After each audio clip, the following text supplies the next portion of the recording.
بنرن هجا کوچبرن شهبای ده 18 دبستان لباشاری قامشلو دمینن ما بونا وان کوچبران دبه سدما گو خوندکارن وان دبستانان دوری خوندنا خو بمینن اندام مجلس کوچبرن شهبای حسین ولو دیار کرگو کوچبر ناخوازن با آوای کی تک کسی وگرن حسین ولو انی زمان گو زاروکن کوچبرن شهبای اف 8 مهندوری خوندنا خونه ده 8 سالیه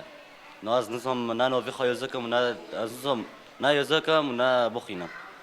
یعنی ام 18000 11 ام گوشبر مینه ج گنده خانه ام تشتکی نخوازن قنجی بلا ما فاگرین گند یعنی حتی نها ام گوشبری بیا بس گل زاروکا حتی نها نه غازتی نه دو اولی ما هاتنه اولی آسایش هاتنه جمع مکتبی گون کیج مکتبی در کبن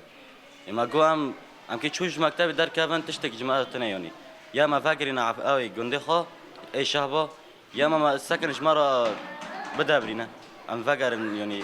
بلا تشتکی ضمانه ما هي حتی نها ضمانه ما تنه بری وی وک ملت شهبا داخیانی جی دابو و تو بوجبو تیبت مندی روش شهبا هم دخازن زارو که می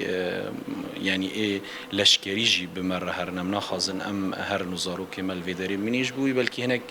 و مجرید جی هنک درنگبون هات چیکرن بری وی دریا وک ریوبری پرورده آگاهی دابو ملت گرگه یعنی مدرسه ورن والا کرن طبعا ملت دم درکت سرهلدانه درکت داخاز خواست یعنی نه انه ناخازن ج مدرسه درکم بالعکس یعنی ایرو وقع الزاروك بخاندن بمینن یعنی اوجی تشتکی نه حقیه دبینن چاره سری هری راست و گرکی اولا جبو ملت وری چیکرن طیبت یعنی و دمیده دمی بری فکرنی مکتبا دمی بری زفستانی جبو یعنی کوچ برن کانبن وگرن مالی خد جواری خد چیکن بری زفستانی یعنی زحمتی کی بوا جدا نبینن یعنی بانگما جبو ریوبری خسر جبو فريق الرئاسي جبو حمي كس انه